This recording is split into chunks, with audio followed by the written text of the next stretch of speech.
Olá pessoal, estamos aqui mais uma vez, hoje para rever algumas questões, a primeira envolvendo o Teorema de Pitágoras. Então, na situação, a gente tem três cidades, A, B e C, quer saber o valor da distância entre as cidades A e C, certo? Tendo a distância de AB e a distância de BC, ok? A gente observa que o triângulo é um triângulo retângulo, então podemos usar o Teorema de Pitágoras.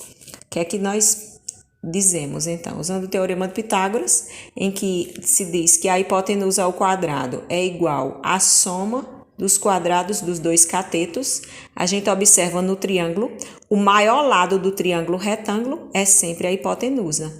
Ele vai estar oposto ao ângulo reto, certo? Então, a hipotenusa aqui é 50. Substituindo os valores, eu vou ter 50 de hipotenusa, 40 é cateto e x é cateto. Então, substituo no teorema. Resolvendo essas duas potências, eu vou ter 50 ao quadrado, que dá 2.500, e 40 ao quadrado, que dá 1.600. Eu estou vendo que eu tenho uma equação na qual eu vou ter que separar os termos aqui, no caso que tem número, vai ter que vir para o lugar de número. Então, se ele está positivo, ele vai passar negativo e a igualdade vai mudar de lugar. Então, eu vou ter uma subtração para resolver. Resolvendo essa subtração, eu vou obter aí 900 igual a x ao quadrado, trocando a ordem dos termos, não vou alterar o resultado, e tirando a raiz quadrada, eu vou obter 30, né? Raiz de 900, que é 30. Então, primeira questão, a distância entre as cidades A e C vai ser de 30 quilômetros.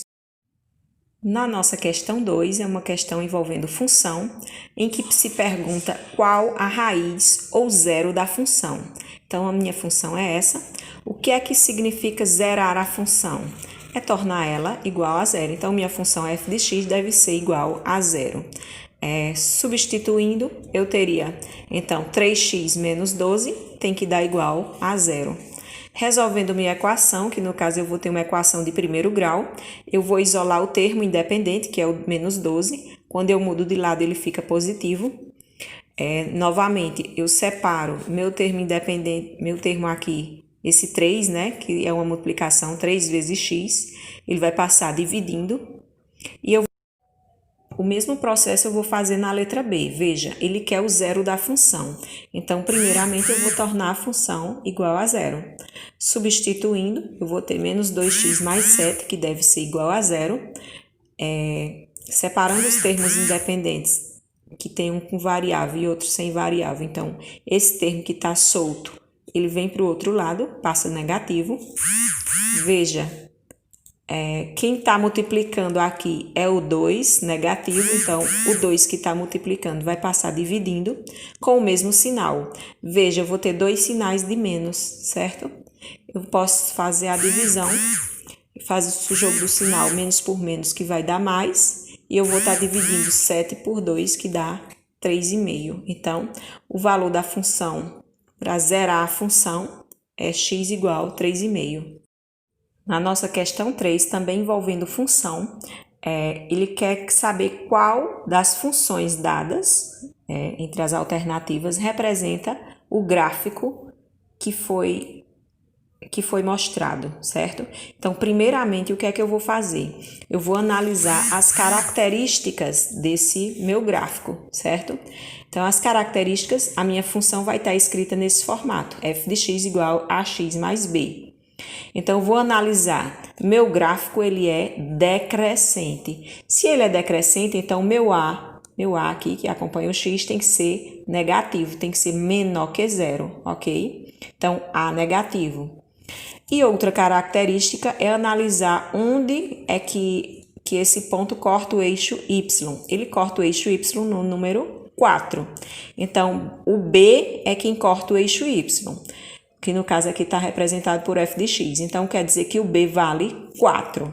Então, nas alternativas que foram dadas, eu vou olhar onde é que eu tenho essas características, em que o A seja negativo e que o B seja número 4 positivo. Então, eu observo que na minha letra A isso é válido. Nas outras, veja só, aqui é negativo, não vale. Aí eu vou observar isso também na letra E. O A é negativo e meu B é 4. Então, basta eu provar nessas duas funções. Para eu provar, eu vou testar esse ponto que foi dado aqui, ó. Quem é esse ponto? Meu x é quem? É 2, né? Meu x é 2. E meu y é quem? É 0, certo? Nesse eixo y, ele está marcando 0. Então, meu ponto é 2, 0. O que é que quer dizer isso? Quer dizer que se eu colocar no lugar do x, né? O x aqui, se o x for 2, o y tem que dar 0. Quer dizer que f de 2 tem que dar 0. Então, vou mostrar isso na letra A, para a minha equação da letra A. Então, copiei a equação novamente e vou substituir. Meu x vai valer 2, né? Substituindo aqui no lugar do x, eu vou estar colocando 2 e vou resolver. Aqui dá para resolver a multiplicação. Então, repito a parte da frente, multiplico. Vou ter menos 4 mais 4. 4 menos 4 vai dar quanto? 0. Então, a minha letra A já satisfaz o que eu precisava ter. Vamos testar a letra E. Veja só na letra E. Copiei a questão, novamente substituí os valores do x e eu vou obter meu resultado 2, porque 4 menos 2 só dá 2. Então, na minha letra E não é válida. Logo, esse gráfico está representando a letra A, certo? A letra A seria a correta. Na nossa questão de número 4, ele quer saber os valores aproximados da raiz de 5, certo? Eu vou pedir somente com uma casa decimal. Então, primeiro, o que é que eu vou fazer? Eu vou pensar em duas raízes quadradas que existam, que sejam números inteiros, ok? Então, a raiz quadrada anterior à raiz de 5 é 4, e a raiz quadrada que vem depois da raiz de 5, e ela é exata, é 9. Então, eu vou resolver. A raiz de 4 é 2 e a raiz de 9 é 3. Então, eu já sei que a raiz de 5 vai estar entre 2 e 3, ok? Agora, eu vou para os testes. Se ela está entre 2 e 3, ela pode ser que número? Eu fiz aqui um teste, 2,3 por 2,3. Multipliquei esses valores, obtive o resultado 5,29. Quer dizer que isso é muito, né? Porque o meu valor máximo tem que ser 5, tá? Aqui deu 5,29, então 2,3 é muito. Eu testei novamente com 2,2. 2,2 e 2,2 deu 4,84. Então, meu valor aproximado vai ser esse, 2,2. Quer dizer que a raiz de 5 é aproximadamente, eu posso botar o símbolozinho aqui de aproximadamente 2,2, ok? Da mesma forma, eu vou fazer a raiz de 13. Vou pensar em duas raízes, uma antes e uma depois, que sejam exatas. Então, raiz de 13, quem vem antes é a de 9, quem vem depois é a de 16. Resolvendo essas duas raízes, eu vou ter raiz de 9, que é 3, raiz de 16, que é 4. Então, já sei que a raiz de 13 está entre 3 e 4. Aí, eu testei novamente, dois números. Eu testei 3,5. 3,5 vezes 3,5 deu 12,25. 12,25 é menor do que 13, né? É menor do que 13. Então, eu testei 3,6. 3,6 vezes 3,6 deu 12,96. Então, é um número bem próximo de 13, visto que essa segunda casa decimal já é um 9, né? Então, certamente não vai dar 3,7. Então, raiz de 13 é aproximadamente 3,6. A nossa questão de número 5 envolve ângulos, certo? O que é que eu posso observar? Que aqui eu tenho esses dois ângulos e eles formam um ângulo reto. O ângulo reto tem 90 graus. Quer dizer que eu vou fazer o que aqui? Eu vou juntar eles dois, né? Eu tô vendo que juntando eles dois vai dar 90 graus. Juntar é somar. Então, somei x mais 25 com x menos 5, certo? E eu vou igualar a 90 graus.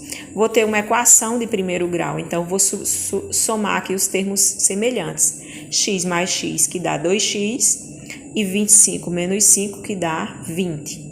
Agora, isolando os termos, eu vou ter aqui esse que está com a variável, repete, no primeiro membro, e esse 20, que ele vai passar para o segundo membro, ele vem em negativo.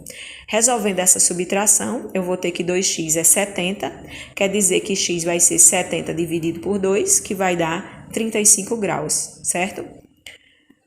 Da mesma forma, eu vou fazer aqui nessa outra questão, na letra B. Só que agora eu vou estar vendo que eles dois somados vai dar um ângulo de meio giro. Meio giro vale 180 graus.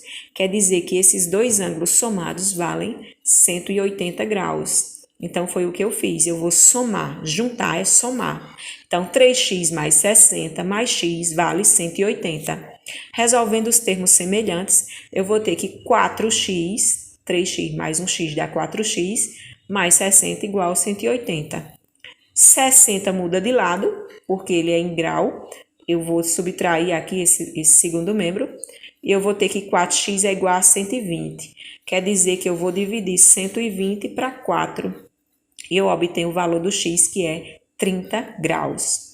Se por acaso na questão viesse pedindo os valores dos ângulos, você teria que colocar aqui x igual a 30, no caso esse ângulo pequeno seria 30, e resolveria esse lado para ver o valor desse ângulo. No caso, 3 vezes 30 dá 90, 90 com 60, 150. Então, esse daqui seria 150, ok? Para finalizar, na nossa sexta questão, nós temos ângulos formados por retas paralelas cortadas por uma transversal, ok? Então, a gente vai identificar. Eu quero os valores de x e de y. Primeiro, eu posso observar esses dois ângulos pequenos. Esses dois ângulos pequenos têm a mesma medida, eles são congruentes. Por quê? Eles são alternos internos, certo? Então, no meu primeiro cálculo, no meu primeiro raciocínio, eu vou pensar nisso, que 4x é igual a 60, devido a eles serem alternos internos. Se 4x é igual a 60, então eu posso dividir 60 para 4 para encontrar o valor do x. E eu obtenho x igual a 15 graus. Para eu obter o valor do y, eu vou analisar aqui, ó, esses dois. Esses dois vão formar um ângulo de 180 graus, né? É meio giro, certo? Então, y mais 60 dá 180. Quer dizer que 180 tirando 60 vai dar 120. Quer dizer que o valor do y é 120 graus. Então, aqui eu encontrei o valor do x e o valor do y, como queria na questão. Na letra B, a gente tem, novamente, retas paralelas cortadas por uma transversal. E eu vou analisar por onde eu posso começar, se eu quero o valor do x e do y. Veja, eu não posso começar esses dois, porque eu estou vendo que eles são iguais, mas eles têm letras diferentes, certo? Eu vou estar trabalhando com x e com y ao mesmo tempo. Então, não vai dar para responder. Então, eu vou trabalhar com quem tem letras iguais. Esses dois ângulos têm letras iguais e eu estou vendo que eu tenho um grande e um pequeno, né? Veja que esse ângulo pequeno ele pode ser transportado aqui para essa parte de cima. Esse ângulo corresponde a esse, são ângulos correspondentes, certo? Então, eu posso somar os dois e vou igualar a 180 graus. Então, somando esses dois ângulos, o 5x menos o 54 mais o 3x mais o 8 dá 180 graus, porque ele vai dar meia volta, né? Meio giro. Resolvendo a equação, eu vou ter termos semelhantes, juntando os termos semelhantes, 5x mais 3x dá 8x. Resolvendo essa subtração, sinais diferentes diminui, repete o sinal do número maior, vai dar 46. Veja que esse 46 vai ter que passar para o lado do 180, então ele vai positivo. Somando esse lado, eu vou ter 226 graus. E eu vou estar dividindo esse valor por 8. Quando eu divido, eu encontro o resultado do x. Então, meu x vale 28,25 graus. E é isso aí, finalizamos a nossa revisão. Espero que vocês estudem, vejam os textos e os vídeos que eu enviei, certo? E até semana que vem. Bons estudos!